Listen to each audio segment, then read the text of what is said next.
Great. As mentioned in promise, we're delighted to be joined by the Secretary General Special Envoy for the 2019 Climate Summit, Luis Alfonso de Alba.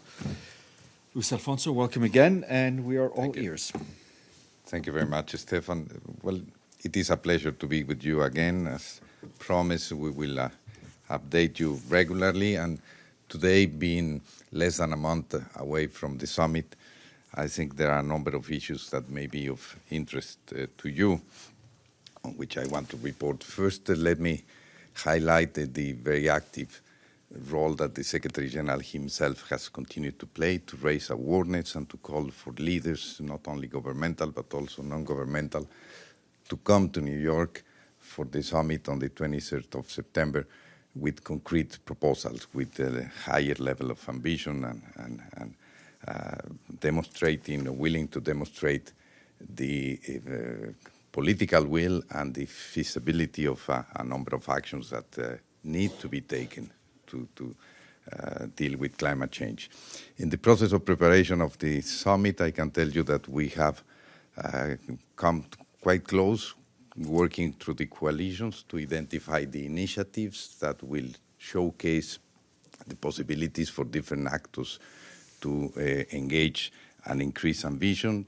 We are going to have a combination of presentations at the plenary of those initiatives which are the result of a collective effort between public and private actors, in many cases, local authorities, members of civil society.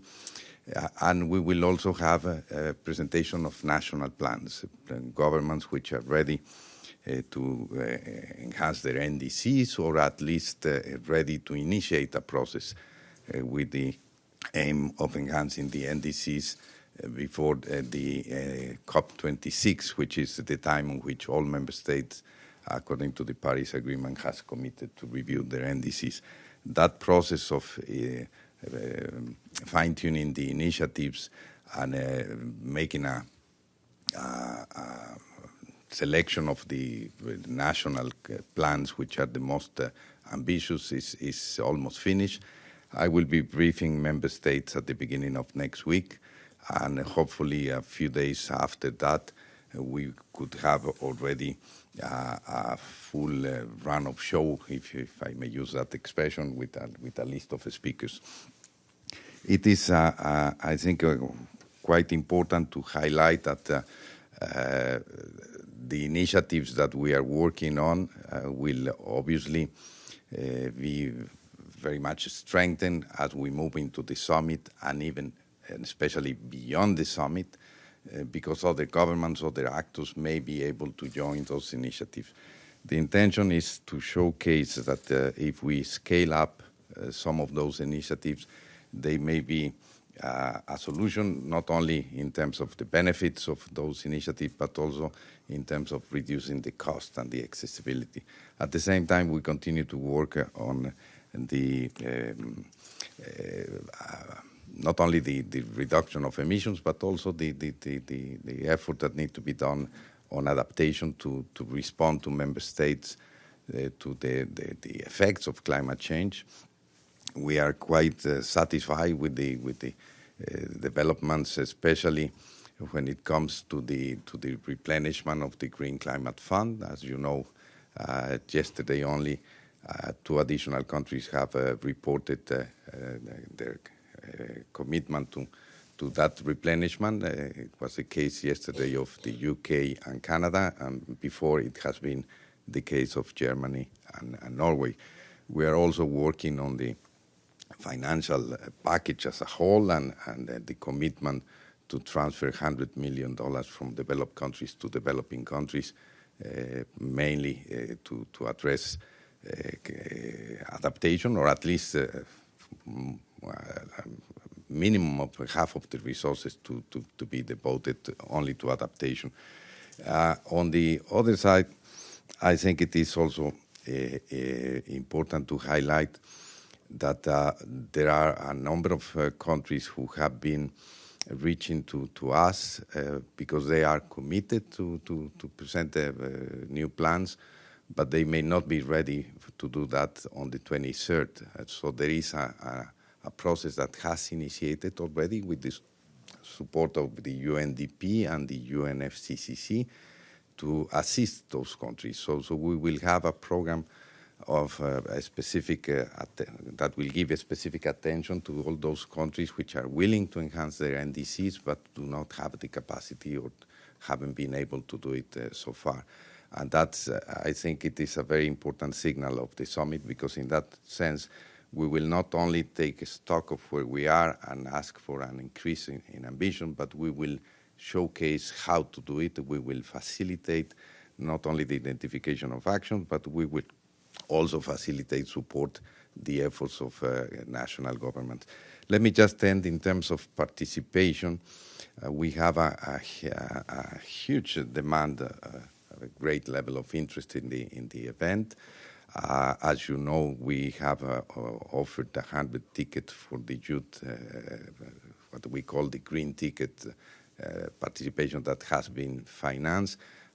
Other participants for the youth are going to be supported also by other organizations. At the end, we expect to have no less than 600 to 700 youth participating throughout the weekend, because there will be the summit of the youth summit on Saturday, and also an important number of them being part of the discussions on Monday. In addition to that, we have continued to work with civil society and reach to a number of participants through the coalitions and through the work that they have done in some of the specific areas or specific groups within the civil society. We are expecting to have at least between 200 to 250 participants in the main event on Monday, but certainly through the weekend, many more will be able to attend. Today, we are opening a process of accreditation or offering direct access to those NGOs that still have not been reached by us but would like to participate, so that they can register and we can evaluate and consider some additional positions for them to be available. We are also working, and I will end it here, with some specific groups, and I wanted to highlight the indigenous peoples, which have been very active in the preparation, and they will host a meeting in Mexico City next week on the 2nd and the 3rd of September, with the aim of coming to the summit with concrete proposals on their own. So as you may see, there is a lot of activity. Certainly, the summit is going to be an opportunity to highlight the urgency of the situation, as the Secretary General has frequently referred to. But also, I hope it's going to be the beginning of a process of a continuous and stronger engagement of the UN system as a whole in support of action by different stakeholders. Great. Luis Alfonso, thank you very much. Edie? Thank you very much, Mr. de Alba. Edith Lederer from the Associated Press, and thank you on behalf of the United Nations Correspondents Association for doing this briefing. I have a bunch of questions. Let it all out. Warning. How many world leaders are you expecting to attend this meeting? And has specifically the United States announced any intention to send someone to represent the country? Secondly, in terms of format, is there going to be a plenary? Are there going to be roundtables? You've just given some ideas of spotlighting initiatives by different groups.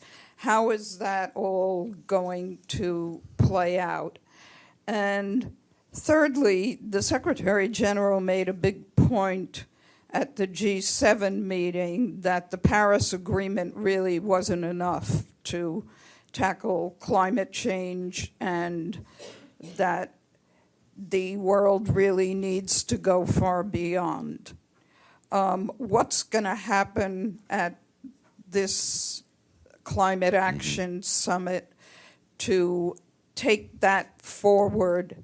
And could you also give us some details of the Youth Summit on the 21st? Thank you. Thank you. Thank you very much to you. Well, let me start with the number of leaders. I don't have a figure, a number, a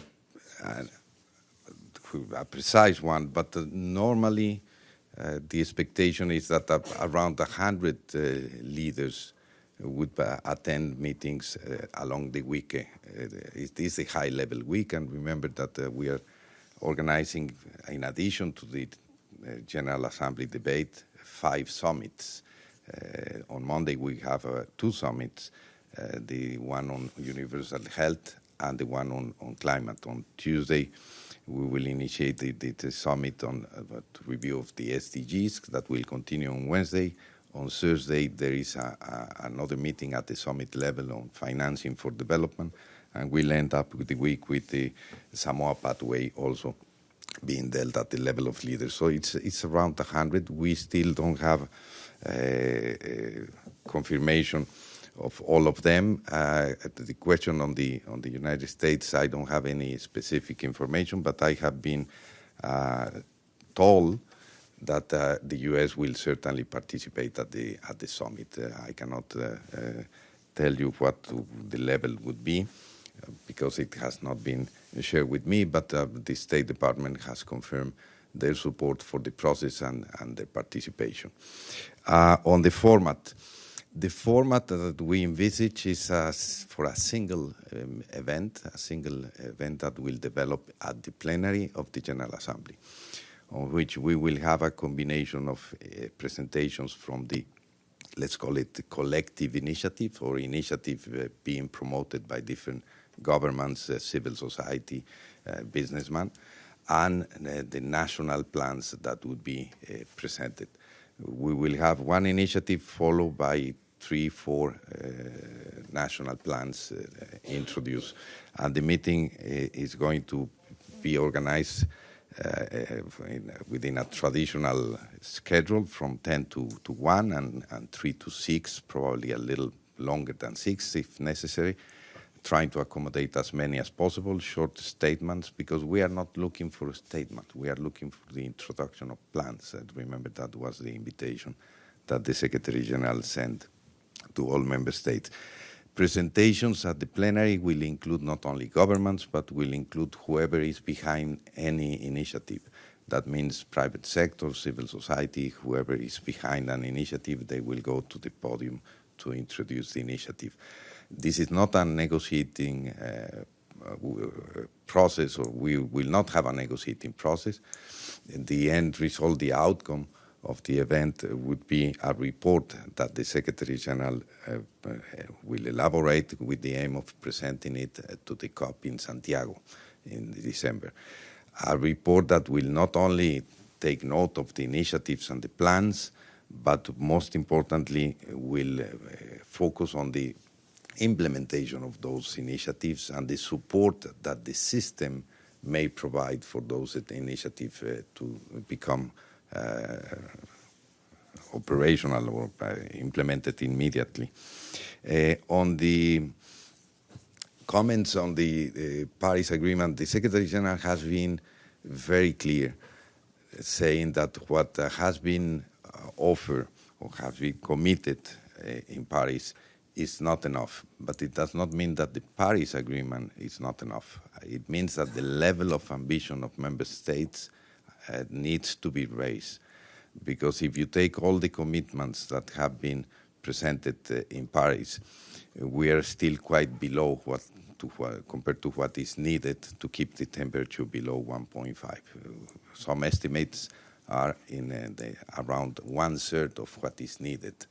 So Paris is certainly a very important agreement. Still very much the framework on which member states need to continue to work, but the level of ambition that Paris itself envisaged to be reviewed periodically need to increase quite drastically if we want to attain the goals. So the summit in that sense is going to not only recognize the importance of the Paris Agreement, but the importance of the process of reviewing the level of ambition to be able to deal with the question. On the Youth Summit, we are very encouraged because it has generated a lot of enthusiasm. The idea is not to have a parallel event for youth and isolated from the summit itself. The idea is that there are two summits. One is the Youth Summit and the other one is the Secretary General Summit. And youth are going to be full participants on both. They will have their own event on which they will initiate with a dialogue with the Secretary General on Saturday, and they will develop an agenda on which they will come with the specific recommendations, requests to different actors, not only member states, and they will end with some recommendations. They may include also some commitments on their own, commitment that youth will undertake. And that will translate into the participation of those actors into the Monday event, because they are part of one of the coalition. They form one of the coalitions, and they are also part of all other coalitions, because they have play a role in every of the other 9 coalitions, one way or another. And certainly we are very much hoping also to have a special moment of dialogue within the summit between the youth and the Secretary General. That may be at the beginning of the event. Great, thanks. Abdelhamid? Thank you. Abdelhamid Sayam from the Arabic daily Al-Quds Al-Arabi. You recall that the U.S. withdrew from the Paris Agreement and a few other countries followed suit. So can you give us a picture of the status of the agreement, how many countries withdrew, what are the number of members now, how it stands? Did you initiate some discussion with those countries, especially some European countries or Latin American countries who withdrew from the agreement, to bring them back to the agreement? Thank you. Well, let me come back to you with the precise numbers, but I can start by telling you that no country has withdrawn yet, not even the U.S. They have announced their intention to do that, but it will happen next year if it happens. And it's the only country who has announced that they will withdraw from Paris, to my knowledge. No other country has done that. On the ratification process, we are still working. There are some countries, I don't have exactly the number, but we are expecting that new ratification will come, and there is at least one that has already been announced publicly that could happen very soon, which is the Russian Federation, which we welcome, obviously. In terms of the level of commitment and the political will, I think that you have a point. The level of political will compared to Paris, at the time we met in Paris, is lower, and it's something that worries us, concerns us. We need to continue to work with all member states, and we need to encourage them to be full part of the solution. But certainly we need to recognize that the political will is not as high as it should, and that's probably the main reason to host this summit, for the Secretary General to make that point. Majid and then Mr. Abadi. Thank you. I have a few questions, but before that, a follow-up on that question. You said U.S. might withdraw next year. Does that mean they can now formally send you a letter, say we will withdraw? They haven't done that yet. You haven't received anything formal. No, there is a process according to the Paris Agreement for the withdrawal of the agreement, and it can only take place in 2020 because that was envisaged as the entry into force of the treaty originally. And I cannot tell you at this moment. I need to go back to you what the formalities are, because that has to do with the UNFCCC and can they start it now? My question is, can they start it? No, they it announced their intention. The president has done that since 2 years ago, but it is its intention to do that whenever is possible in accordance to the agreement itself, and that will happen in 2020. And about the summit, I have a few questions. You talked about the participation of businesses. Can you give us a number, how many companies and some of the big names, global corporations? And my second question is about the $100 billion that you hope the developed country provide. Will there be any serious negotiation about the distribution, potentially, of that annual contribution from developed country during this summit, during ANGA? And the third one is we're seeing this unprecedented numbers of fire in Amazon. How's that highlighted the sense of urgency in the summit? And my last question is about the topic of climate and conflict, something Secretary General highlighted several times. Will there be any specific event or part of the summit specifically about this, the relationship between the causality between climate change and conflicts? Thank you. Thank you very much. Well, I'll try to be brief. On business, it would be impossible to give you a full list, but let me tell you that we are very encouraged of a very intense process of consultation with the support of the Global Compact, which has reached to a very high number of companies, and also the WEF, the World Economic Forum. Both are assisting, supporting us in the preparation, and we have many industries. In my own experienced visits that I have realized, the latest one was to India.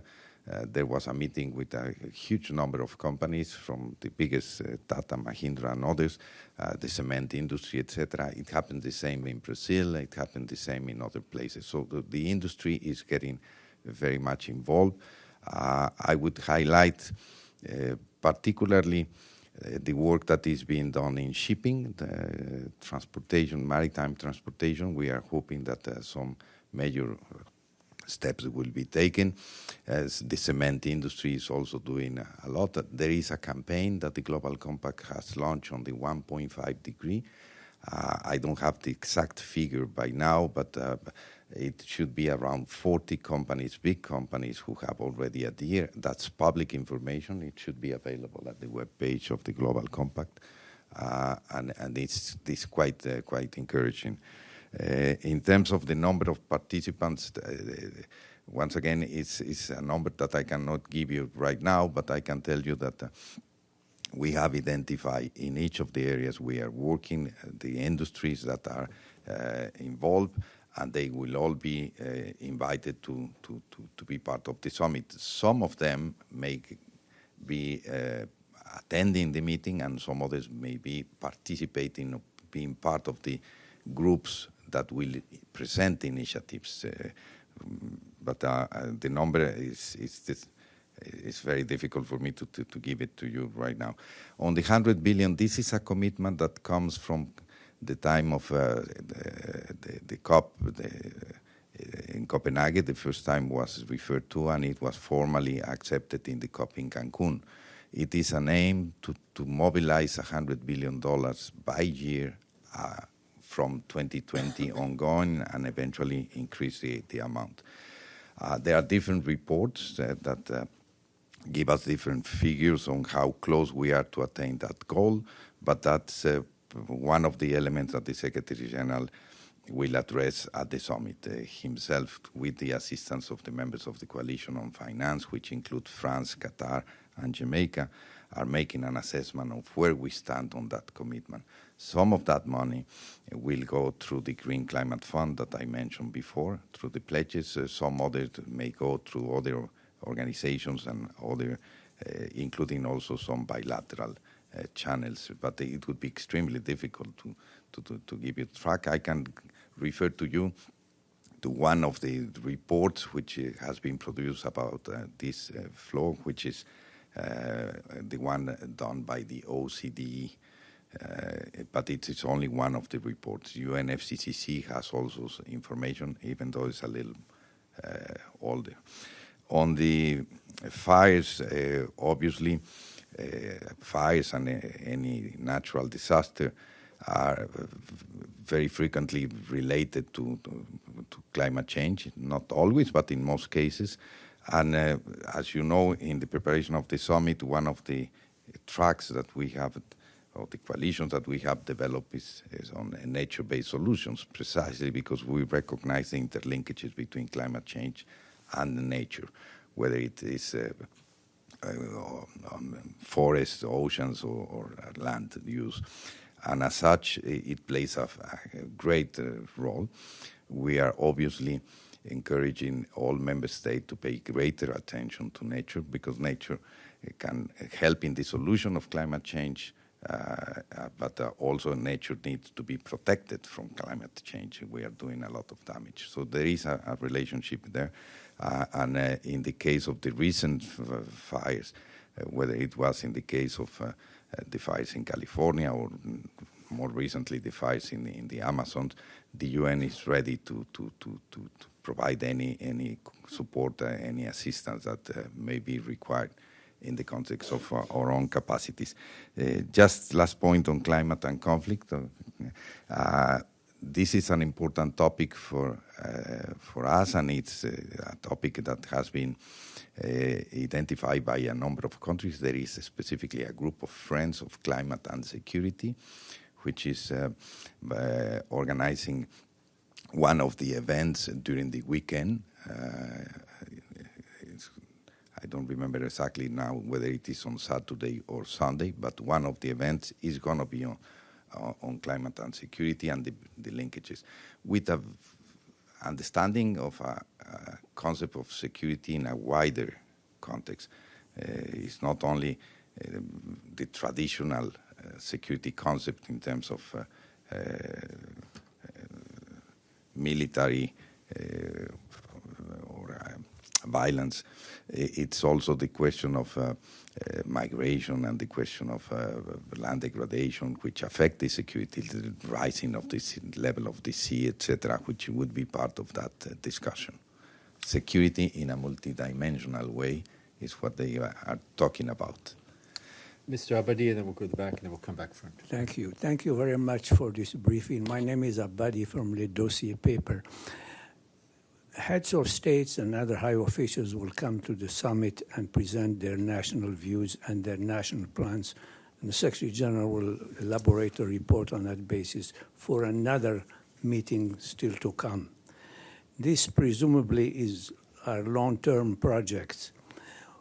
How do you reconcile that with the fact that observers are saying that climate change is an urgent crisis today, requiring urgent solutions today?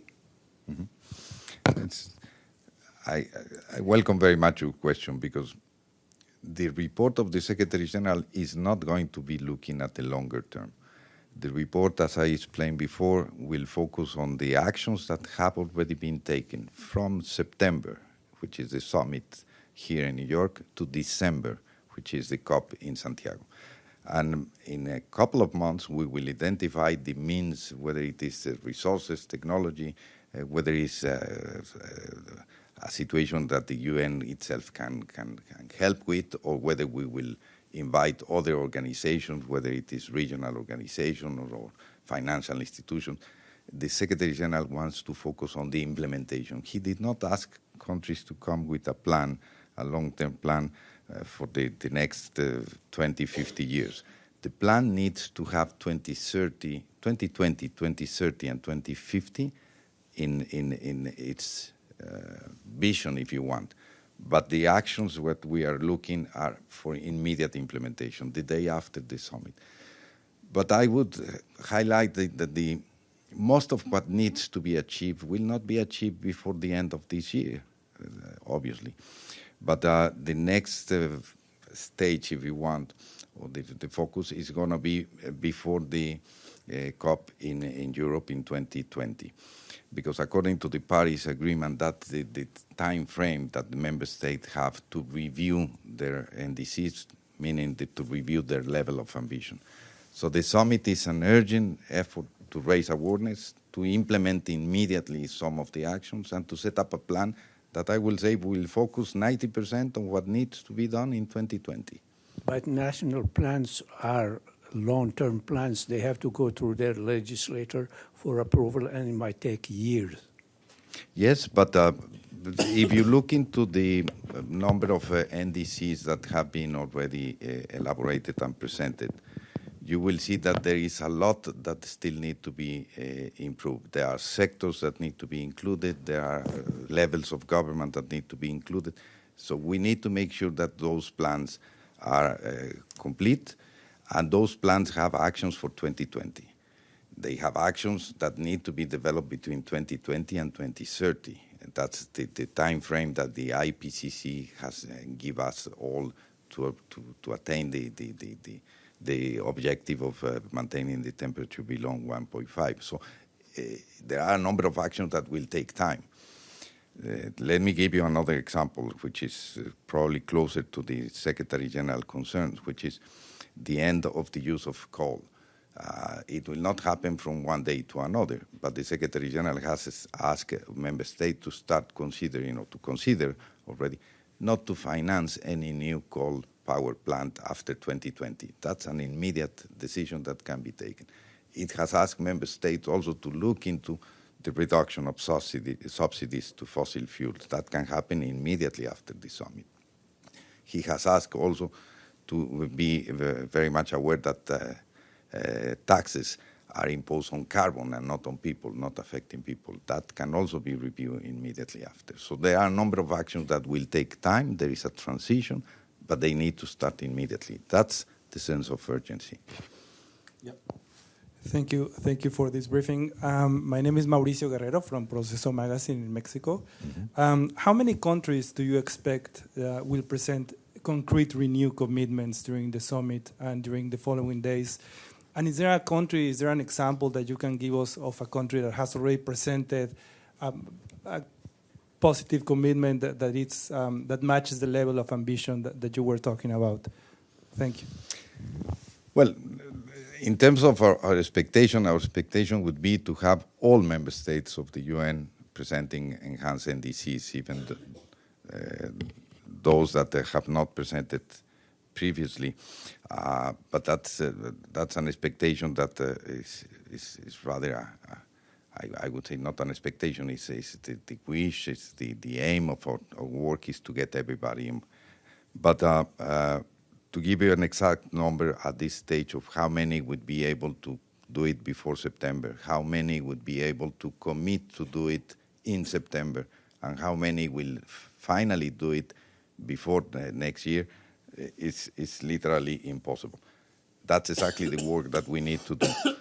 We have addressed all member states and asked for the same request to come with a plan to consider the plan that needs to consider a reduction of emission of 45% by 2030, and it needs to consider carbon neutrality by 2050.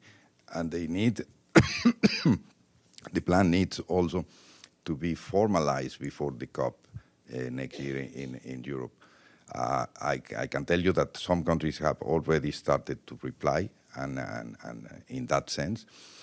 I can highlight some of the countries that have already publicly presented the most ambitious plans for instance, in our region in Latin America.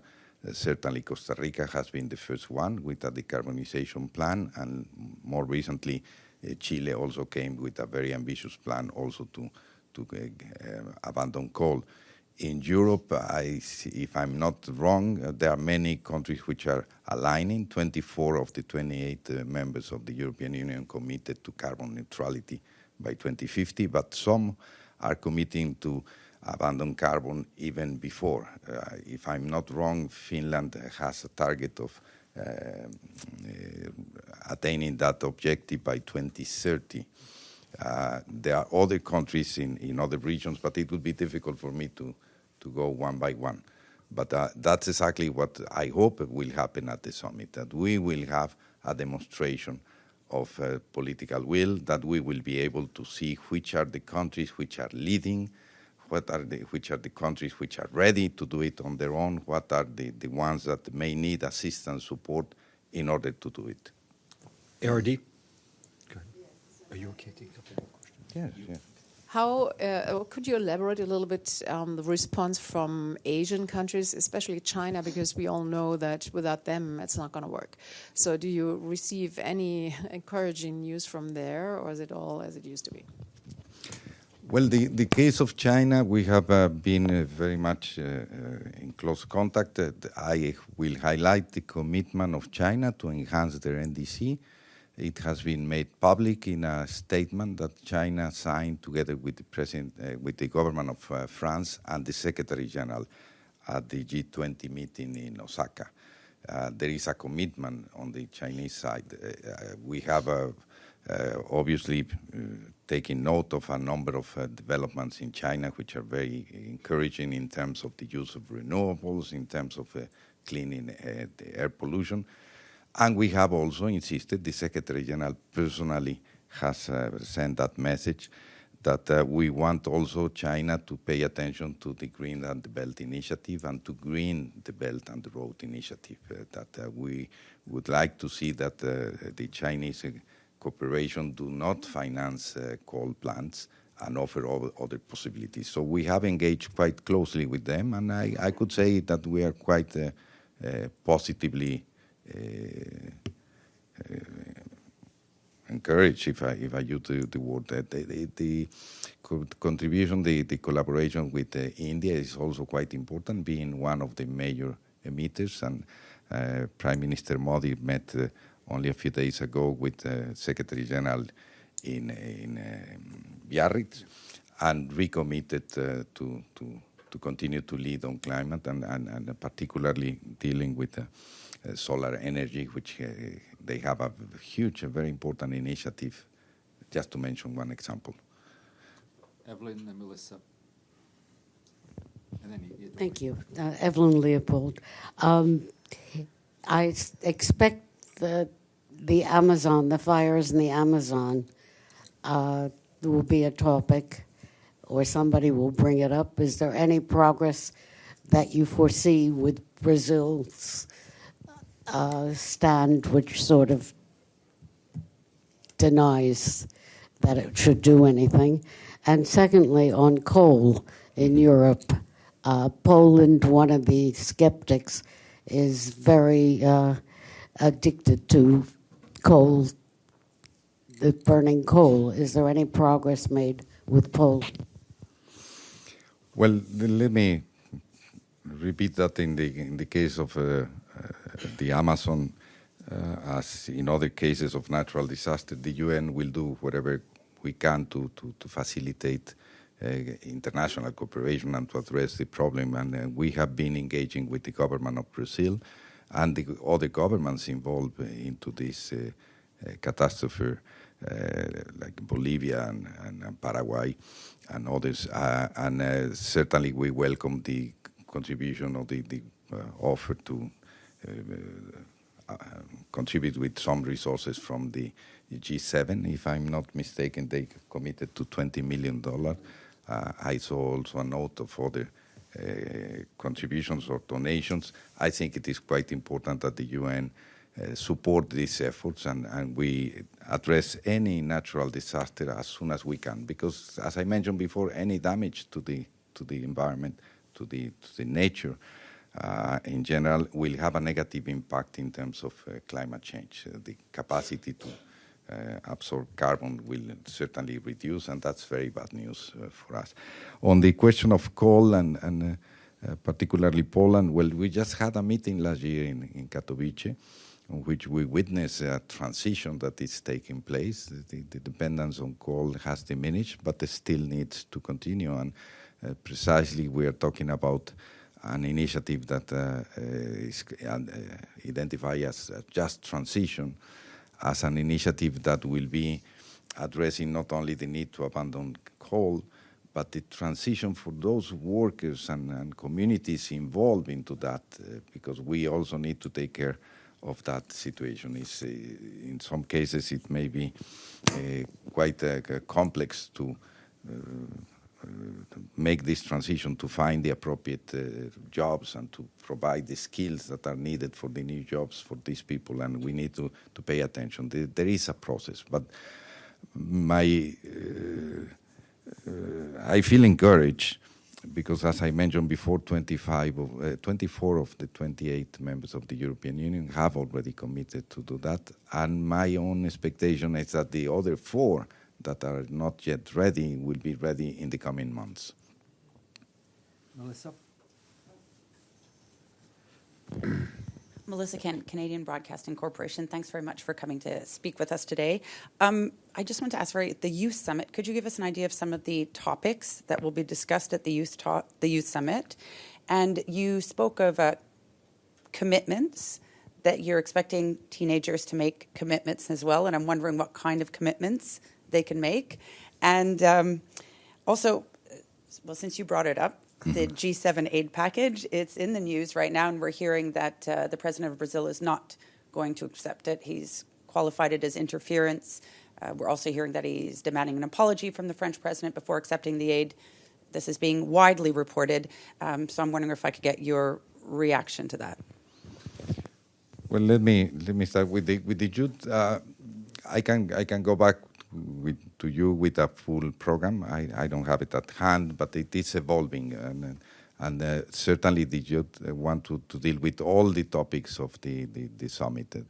We are talking not only about the industry, the nature-based solutions, the things that need to be done at the level of cities, infrastructure, land use, etc. It's a very comprehensive agenda. They have a number of activities. They start with this dialogue with the Secretary General, then they organize the participation of other special guests.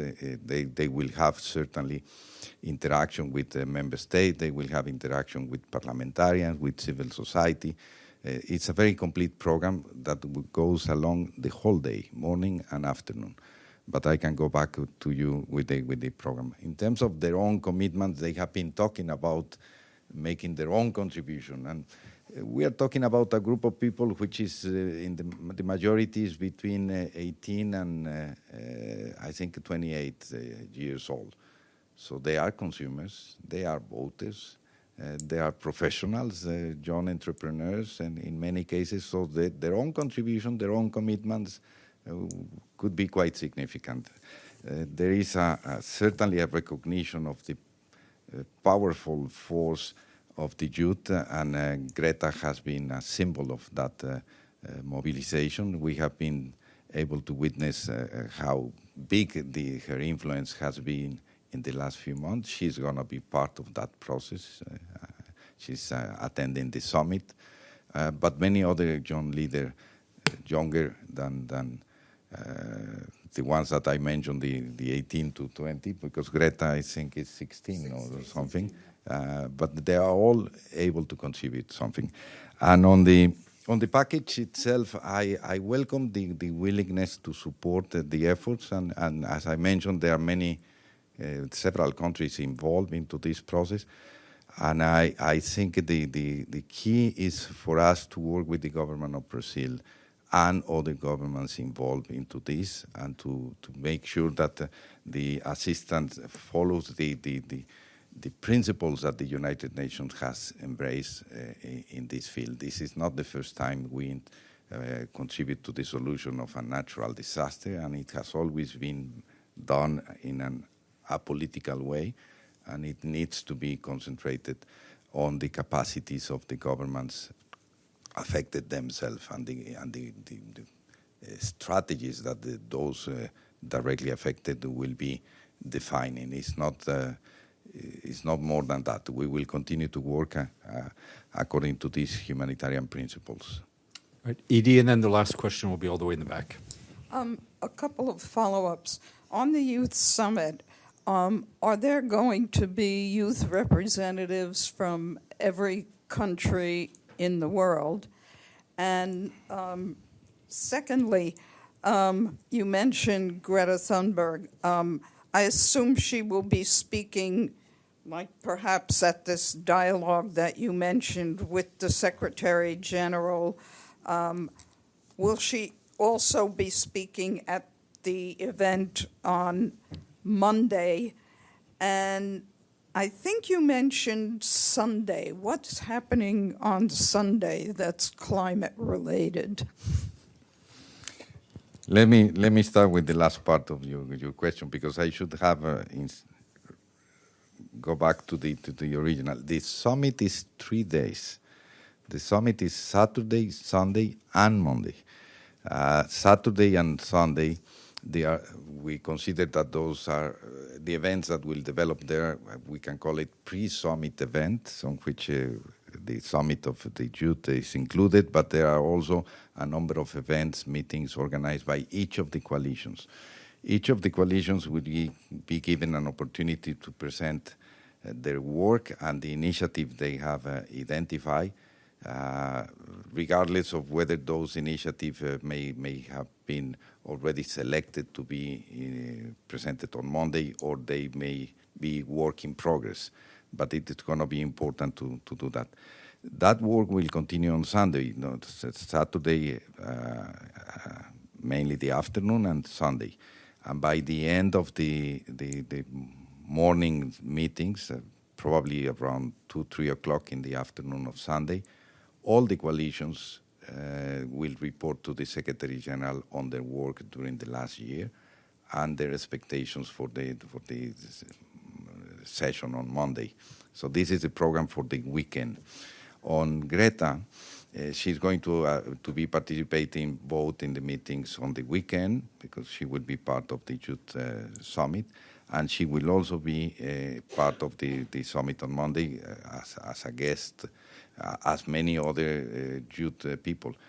We have invited and paid for the travel of 100 youth, one from each different country. So I cannot give you assurances that every single member state will have a representative, but at least we have made sure that we finance 100. Others would be financed by probably the UNICEF or other organizations, and many others will come on their own budget. We have an expectation of having 600 to 700 youth attending the weekend. Not all of them would be able to be in the plenary of the General Assembly on Monday, but at least, I would say at least 100 and probably 150, together with other members of civil society, would be able to be there. And follow-up, when you're talking about coalitions, I know you mentioned the indigenous. Can you give us examples of some of the other coalitions? Well, the indigenous is not one of the coalitions. Indigenous is one of the groups that is working within a coalition, which is the one on nature-based solution. The coalitions have been organized with asking 1 or 2 countries. The majority has 2 countries, and only one has 1 country, and another one has 3. But the majority has 2 countries to lead. We have a coalition on mitigation, which is led by Chile. We have a coalition on energy transition, which is led by Ethiopia and Denmark. We have a coalition on industry, the transformation of industry, which is led by India and Sweden. We have a coalition on public finance or climate finance, led by France, Qatar, and Jamaica.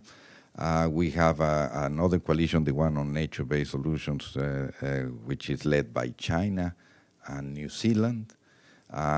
Another coalition is on social and political drivers, looking into the jobs and the health issues.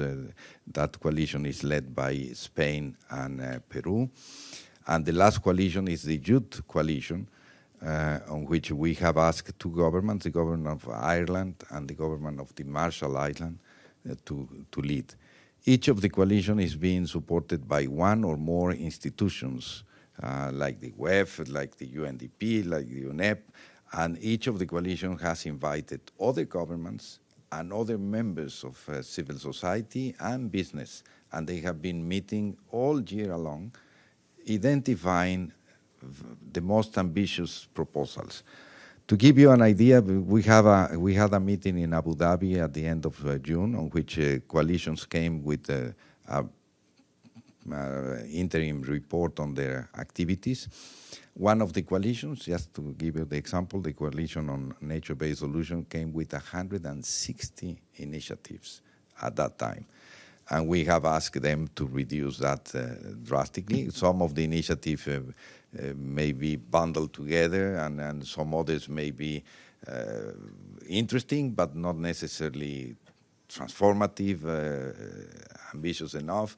This is the work we have done since Abu Dhabi up to now, to reduce the number of initiatives, because we need to showcase only the very best, the most ambitious, the most transformative, the ones that could be replicated.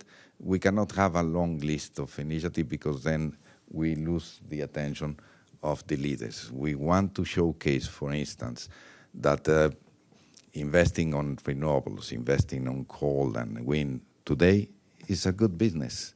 It is cheaper than to produce electricity by coal. We want to show them that it is possible to move much faster to electrifying public transportation, and there are many examples on which it's working very well. It's good for the environment and it's good for the economy, but in some cases, only if you bring the initiative to the scale needed, only if you get some assistance from other countries in terms of technology, in terms of resources. But this is the kind of event we want. It's not a traditional event on which you have one speech after the other. It is an event on which you will have presentations of initiatives that showcase the way forward, so that member states can adhere, endorse, embrace those initiatives, and also governments that will be demonstrating their own commitment and leadership by presenting more ambitious plan. Great. Last question, all the way in the back. Thank you. My name is Mary T. Lavelle from Kyoto News. Thank you today for your briefing. I wanted to talk about governments taking initiative, especially when it comes to a sense of urgency and taking action. And I wanted to take it back to the Amazon fires, especially as far as providing resources and technologies. We've seen two very distinct examples of what works immediately and what works best versus what doesn't work so well. For example, with the president of France offering money to Brazil and it being rejected, which isn't too surprising to me because money doesn't diminish fire, it fuels it. But then you mentioned before Bolivia, and I've heard that they've sent tankers and to try, they sent a tanker to try and help diminish the fire. And so taking actions like that, especially when we know the G7 has the technology to just go and send it off and help, is that something that's going to be brought up at the summit, or is that something you're trying to encourage from other countries to kind of, the financial sense I understand, but it's hard to control that much of that amount of money versus just sending out the tools necessary? Is that something that's going to be? Well, I don't know if I followed your question exactly, but let me share with you my views. Is that certainly if we want to address the question of climate change, whatever happens with nature, and in this case forest, and it's extremely important, and it needs to be part of the plan to deal with it. At the same time, we also need to be very much aware that we need full cooperation of all countries involved. This is a question on which you have a number of responsibilities at the national level, but also some international responsibilities.